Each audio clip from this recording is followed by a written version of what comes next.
Hello, everybody! There are so many wonderful things that truly make life worth living.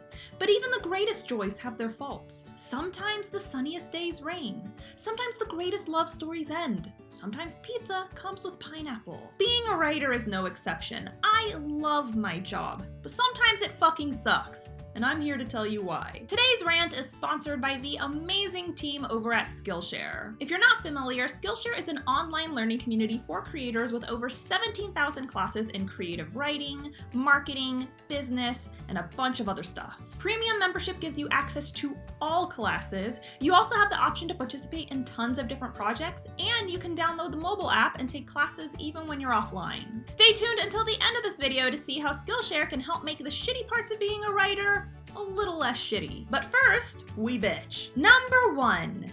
Everyone's stupid. You may think you have intelligent people in your life, but let me tell you, you're wrong. Once you announce that you're writing a book, everyone around you will devolve into idiots. And they're gonna ask you some dumb questions. Wait, you're writing a book? Like with pages? Actually, my book is made of human flesh. Care to donate to the cause? Do people still even read books? I have no idea. I can't actually read.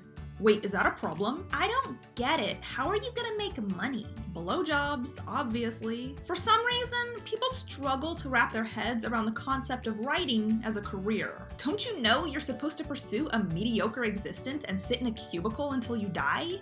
Hello? Number 2, the anxiety is a bitch. I know tons of authors, and let me tell you, every single one of them suffers from clinical anxiety. Now, I'm not saying all writers have anxiety, I'm just saying that if you don't, I hate you. There are so many facets of a writing career that can pique someone's anxiety. The immense workload, the constant exposure to criticism, the uncertain income, the self-doubt.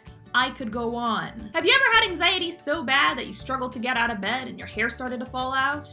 I have. It's called a book release. Number 3, the publishing industry is a mess. Traditional or self-publishing? Big 5 or indie press? CreateSpace or Ingram Spark? Wine or vodka? Trying to understand the publishing industry is a nightmare. It can take months or even years to just get a basic understanding of the business landscape. Even worse, once you finally get a hang of it, they change shit. So now you gotta learn everything all over again. Fuck you, am I right? It doesn't help that no matter which publishing option you choose, there are considerable downsides. If I go traditional, I lose creative control. If I go self-pub, I'm on my own.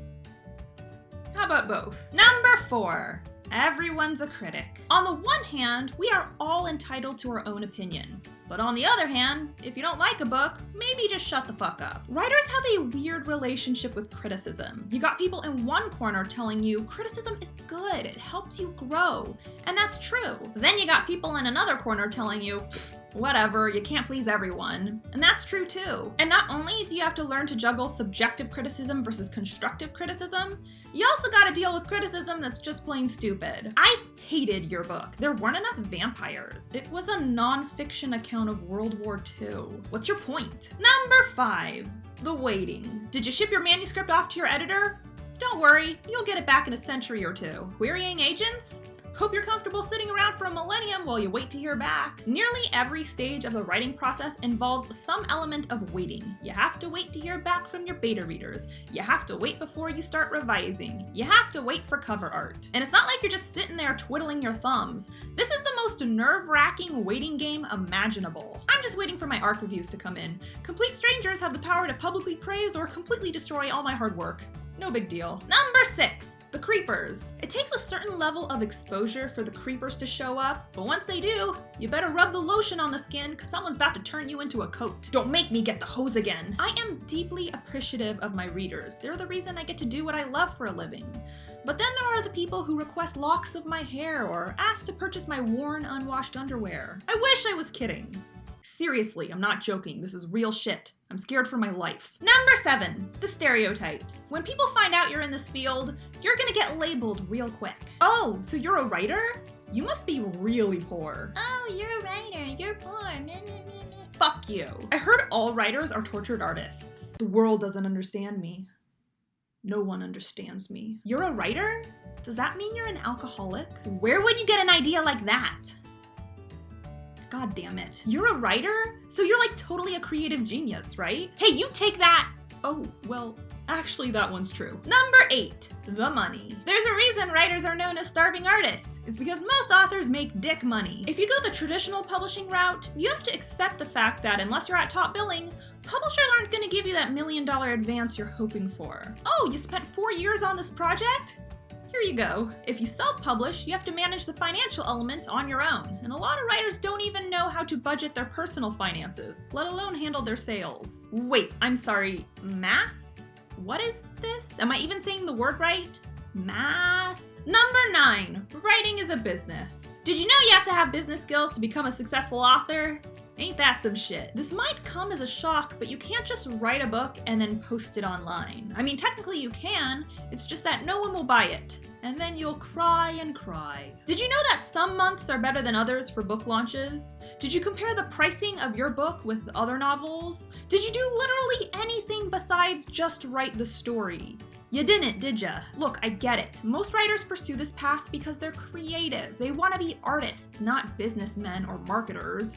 But unfortunately, that's not an option, which brings me to my last point. Number 10, writers must be marketers. Hate to be the bearer of bad news, but no matter what publishing path you take, you have to market yourself. That means investing in cover art and promotional material. That means engaging with the writing community. That means social media, speaking engagements, and more than anything, building a quality author platform. The problem is, a lot of writers don't know how to build an author platform. Hell, some don't even know what an author platform is. How do I grow my audience? What sort of content do I post? When does the shaking stop? If only there was someone out there who could just tell us step by step how to build an author platform and attract a dedicated audience. So there you have it. Those are the 10 worst parts to being a writer. Doing what you love for a living is so rewarding, but I'm not gonna lie, the writing industry is rough. So how about I lighten the load a bit? I am super excited to announce that I have officially launched my very own class on Skillshare all about digital marketing for writers, specifically how to build a compelling author platform and grow your audience. As you guys know, I have been a huge fan of Skillshare for a long time, so I was incredibly honored when they came to me and asked if I'd be interested in creating a class for them. Hell yeah, I'm interested! It was really important to us that this class be perfectly suited for you guys, something you've been dying to learn about, but is maybe too long or complex to put into a vlog. It was kind of a no-brainer to create a class about marketing for writers, and I specifically wanted to cover the ins and outs of maintaining a successful author platform because that is the hardest part of being a writer. Who are you supposed to market yourself to? How do you market yourself without breaking the bank? How do you make your platform stand out and gain attention when there are so many other writers out there? This kind of shit used to keep me up at night. It was so overwhelming at first. But I worked out a system that has worked wonders for me, and I'm honestly so excited to be able to share it with you guys. So if you want to learn step-by-step how to build a sustainable author platform and grow your audience, check out my class on Skillshare. I got the link listed below. Skillshare Premium costs as low as $10 a month to have access to over 17,000 classes. However, in celebration of my big launch, Skillshare is offering the first 2 months of Skillshare Premium for free to the first 100 people who click my link. After that, it's just $10 a month to keep learning tons of cool stuff, or you can cancel at any time. A huge thank you to Skillshare for partnering with me and asking me to create this class. I am so humbled they reached out to me. And a huge thank you to you guys for pushing me to create even more writerly content. With that said, don't forget to subscribe to my channel. I post new videos on Wednesdays. If you haven't checked out my class yet, I am looking into your soul and I am judging you. Click it below, do it now, or I will find you and I might cry. And if you have any questions, be sure to tweet me at Jenna Moreci. Bye!